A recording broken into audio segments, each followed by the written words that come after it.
Bem-vindo a mais uma edição do Cal Vivo. Prazer enorme ter você aqui com a gente. Hoje, o Cal Vivo, conversando com a presidente do Conselho de Arquitetura e Urbanismo do Estado do Rio Grande do Sul, trazendo a sua palavra aqui enquanto presidente, também contando um pouquinho aí da sua vida particular, a nossa arquiteta e urbanista Andréa Hamilton Ilha. Andréa, bem-vinda. Obrigada, Alexandre. Vai ser um prazer contar um pouquinho, né, da minha trajetória, que de repente isso sirva de inspiração para outros, né?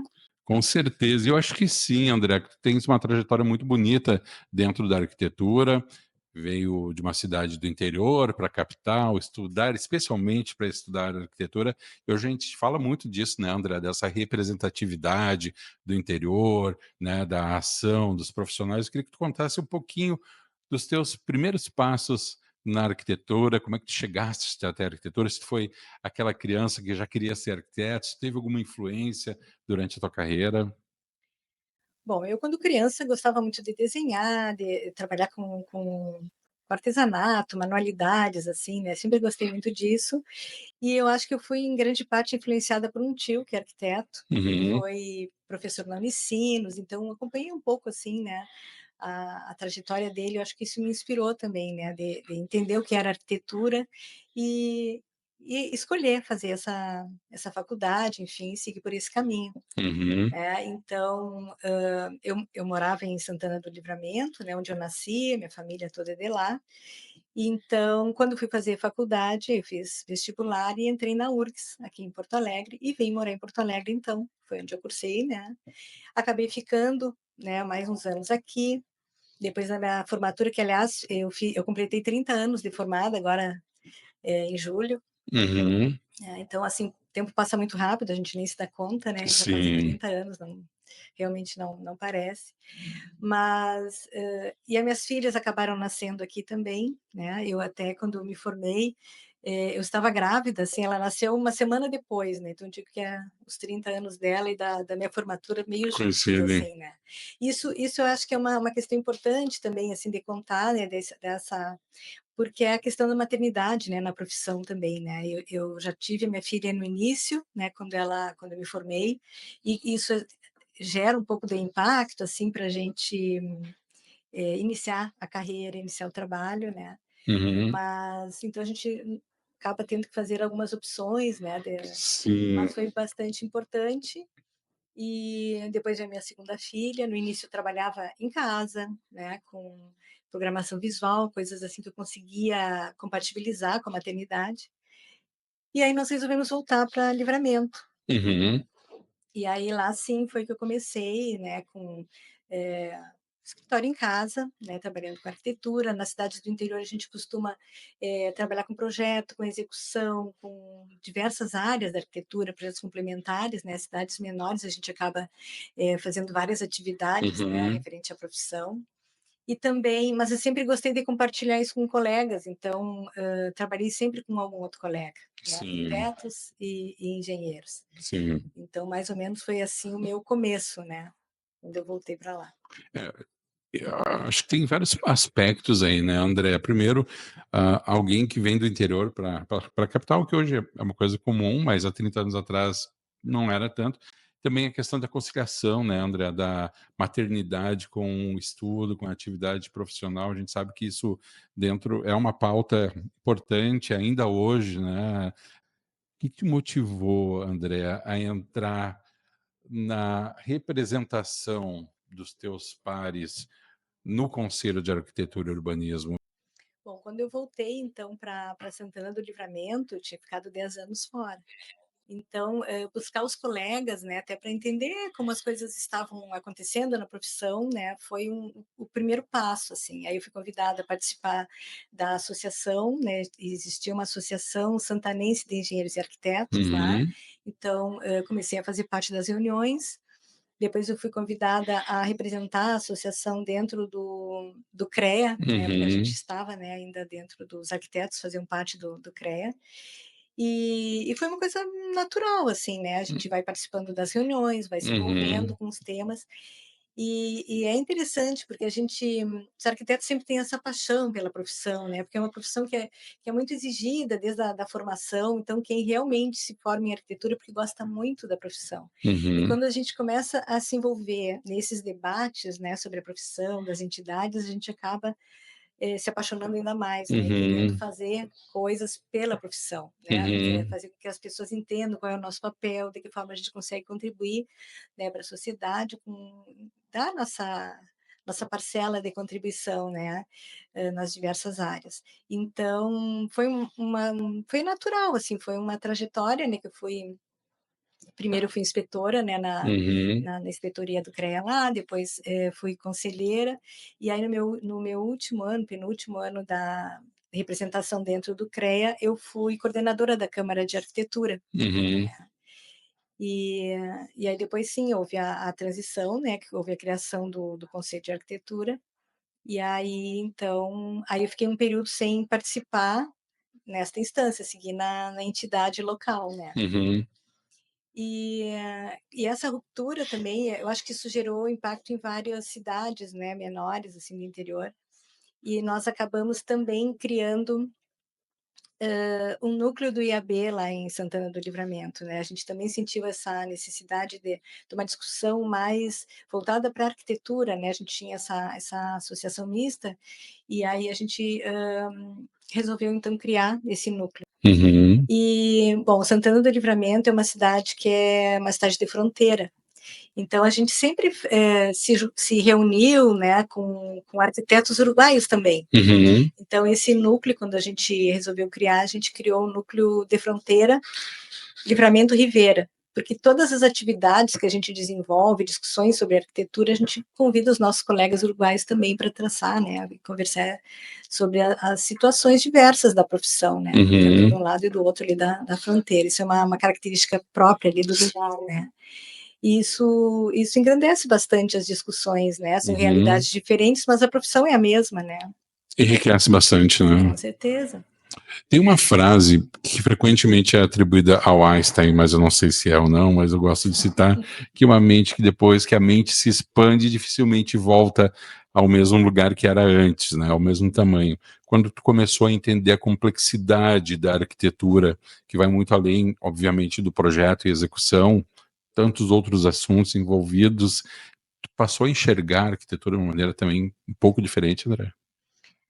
Sim, como eu te falei, né, depois a gente começar esses debates e troca de Uhum, ideias com outros colegas que trabalham em uhum, outras áreas, isso também abre um pouco teus horizontes, sim, né, de como tu enxerga as coisas e as possibilidades dentro da profissão. Então esse é um caminho sem volta, né, a gente uhum, fica com essa sede de conhecer mais, de saber mais também, e como é o trabalho dos outros colegas, né, em áreas diferentes de atuação, né. E aí nesse período todo, né, depois que eu voltei para Livramento também, eu comecei a trabalhar na prefeitura. uhum, Então isso também foi uma mudança, eu trabalhava em casa, eu tinha escritório, compartilhava com colegas, assim, alguns projetos, né. Trabalhei no escritório do arquiteto Alberto Brizolara, né, que é bem bastante conhecido, e aí eu entrei para a prefeitura. E na prefeitura eu comecei a trabalhar na área da habitação, né, uhum, entrei na Secretaria de Habitação, coordenei a equipe de regularização fundiária, então também foi uma outra área, né, de atuação que eu sim, não até então eu não conhecia, né, uhum, e aí então me dediquei, comecei a estudar sobre o tema, me obriguei a fazer algumas especializações na área ambiental, depois na área do direito urbanístico, né, uhum, até para entender como atuar da melhor forma, sim, né, e assim, sim, e essa curiosidade natural, na verdade, assim, que a gente vai sempre tentando melhorar, né, para tentar. Eu acho que é importante também, né, a gente está sempre se renovando, estudando, a gente pensa na evolução da própria arquitetura, de como as uhum. coisas acontecem, né, a gente também tem que estar acompanhando todas essas questões de inovação, né. É, a arquitetura acaba, e o urbanismo, né, são um reflexo da sociedade do momento que a gente vive, né, não tem como parar no tempo e não acompanhar essas evoluções, né, porque é importantíssimo. Falando em evolução, nós tivemos um ano complicado, um ano de 2024, que coincidiu com o primeiro ano da gestão dessa nova diretoria, nesses novos cargos, representações dentro do CAU-RS. Eu queria que tu contasse um pouco como foi esse ano atípico para nós, né, desafiador. Que balanço tu faz desse ano 2024 no CAU frente às enchentes e também tantos projetos que eu particularmente acompanho do CAU, são maravilhosos. O que a gente pode destacar, André? Esse ano, o primeiro ano de gestão sempre traz desafios, né, naturais, eu acho, do novo cargo, que a gente assume responsabilidades, né, mesmo já fazendo parte da gestão anterior, tinha sido vice-presidente, é diferente de estar à frente, né, do conselho. E ainda mais no momento que ocorre tudo, né, da enchente, ali a partir de maio, né, que a gente vinha no início de trabalho ali, né, pensando em projetos, e a gente teve que dar aquela parada para se repensar também, né, qual é o caminho, quais são os projetos realmente relevantes. E aí a enchente traz à tona todo o problema do planejamento urbano e ambiental, planejamento regional, o desmonte que existiu, assim, né, nos últimos anos nessa questão, principalmente da gestão pública, né, no planejamento, né, então isso ficou muito claro, né, que a gente precisa repensar e retomar algumas posições importantes ali. Então, não é a questão das emergências climáticas para os arquitetos não é novidade, a gente, há muito tempo as universidades estudam isso, tem trabalhos, tem pesquisa, né, tem muitos dados, e tem soluções já pensando na questão de sustentabilidade, né, das questões ambientais, né, respeito ao meio ambiente, soluções pensadas na natureza. Então, mas claro que uma enchente, né, dessas proporção, traz a importância de se tratar isso de forma mais urgente e mais contundente mesmo, assim, né, a gente precisa realmente se colocar como os profissionais que têm respostas para tudo o que aconteceu, né, de como se prevenir, porque eu acho que a primeira coisa, além da gente pensar em cidades resilientes, que resistam a essas mudanças, a gente também tem que pensar em cidades que estejam preparadas para que esses impactos sejam menores. Sim. Isso, então, através do planejamento, né, planejamento urbano, respeito à questão ambiental, pensar na importância que existe dessas áreas, que são áreas de preservação, áreas verdes dentro das cidades, né, elas têm um papel muito maior do que ser uma praça, Sim, né, ou do que ser uma área de convivência, isso tudo é super importante, mas também tem esse equilíbrio com a questão ambiental. Então, a gente tem que repensar tudo isso. E pensar em outras escalas, né, a gente tem que pensar que a gente... tudo que aconteceu teve um impacto no estado inteiro, né? O estado colapsou com toda a questão da enchente, que foi... são questões que vêm, por exemplo, das bacias hidrográficas, né? Que são muito maiores do que uma cidade ou do que uma região metropolitana, né? É uma área muito maior, é uma escala maior. E depois a gente pensando em planejamento também, até o nível do bairro, né? Como o bairro se prepara, naquelas suas características, né, locais, como ele se prepara também para todas essas mudanças. Então, são planejamentos em múltiplas escalas e que envolvem também outras áreas do conhecimento, né, que se tem que estar conversando. Dois pontos importantes que eu acredito que tenham ocorrido, André, nessa questão das enchentes relacionadas aos arquitetos. Primeiro, posicionamento do CAU, as ações que o CAU fez junto à sociedade. Eu acho que isso trouxe uma valoração muito grande para o Conselho, na medida em que muitas vezes as pessoas, de uma maneira geral, veem essas atuações um pouco distantes e o CAU se colocou ao lado de todos os profissionais. E outro ponto que eu queria destacar, um breve comentário teu também, as várias ações de arquitetos com grupos, ações voluntárias, acho que nesse momento a arquitetura se colocou muito próxima da sociedade, né? Eu acho que foram ações naturais dos arquitetos, né, por entenderem também toda a complexidade do que estava acontecendo, de ver as moradias atingidas, os bairros, enfim, né, e de tentar ajudar de alguma forma através do trabalho voluntário. O Conselho, claro, naquele momento, enquanto instituição, colocou a estrutura física que tinha à disposição, abriu para aqueles voluntários, os funcionários que quiseram ajudar, os conselheiros também tiveram várias atuações, assim, né, nas suas instituições, enfim, nas faculdades, né, e isso foi bem importante, assim, mas a gente pensava que o papel do conselho é mais estrutural, a gente tem que pensar em ações mais permanentes e também manter essa discussão viva, né? Essa discussão Importantíssimo, e né? esse reconhecimento também do papel da arquitetura e do urbanismo na construção dessas novas cidades, né? Digamos assim, com esse novo olhar, né? Para as cidades. Então, mas a gente também pensava que a gente precisava pensar nos profissionais que tinham sido atingidos também. Sim. Né? Então, de certa forma, a gente buscou viabilizar ações que beneficiassem, né, os que foram atingidos, mas também os arquitetos. Sim. Então, nesse ponto, a gente criou um comitê para discutir ações possíveis, né? E aí a gente pensou, fez aquele programa junto com o CalBR da assistência técnica de interesse público, né? Contratando aí arquitetos, né? A gente disponibilizando um recurso para os arquitetos, para que eles trabalhassem nos laudos das moradias que tinham sido atingidas, Sim. que são primordiais para que se possa acessar os recursos, né, do governo federal. Então, ao mesmo tempo que a gente dá um retorno para a sociedade, também para os arquitetos que precisavam desse suporte naquele momento, né? Além de uma série de outras iniciativas de isenção de anuidades, enfim, né? Essas vistorias para os laudos, elas ainda estão acontecendo, né? Para a gente ver a magnitude do que aconteceu e tem um valor importantíssimo, né? O que acontece? Por incrível que pareça, já passaram vários meses, né? E ainda existem pessoas esperando por esse serviço. Como o impacto foi muito grande no estado inteiro, não se dá conta, né, do tamanho do trabalho que existe para a reconstrução e, inclusive, para fazer os laudos, que é o primeiro passo. Sim. O primeiro passo é identificar qual é a situação daquela família, da moradia, enfim, se ela tem condições de ser recuperada ou não, para ela poder acessar os recursos. E ainda existe um déficit muito grande de atendimento nesse sentido. Então, o Conselho, ele conseguiu fazer a contratação de 100 profissionais, né, investiu 2 milhões aí aliás, 2 mil laudos, né, R$1 milhão, e que era o que a gente conseguia fazer naquele momento, né, acho que já é uma ajuda importante, mas a gente percebe que depois de tantos meses o problema ainda é bem grande, né, então por isso é importante também a gente não deixar a discussão morrer, né, essa discussão tem que estar ainda presente e que as pessoas ainda estão precisando, né, dessa ajuda.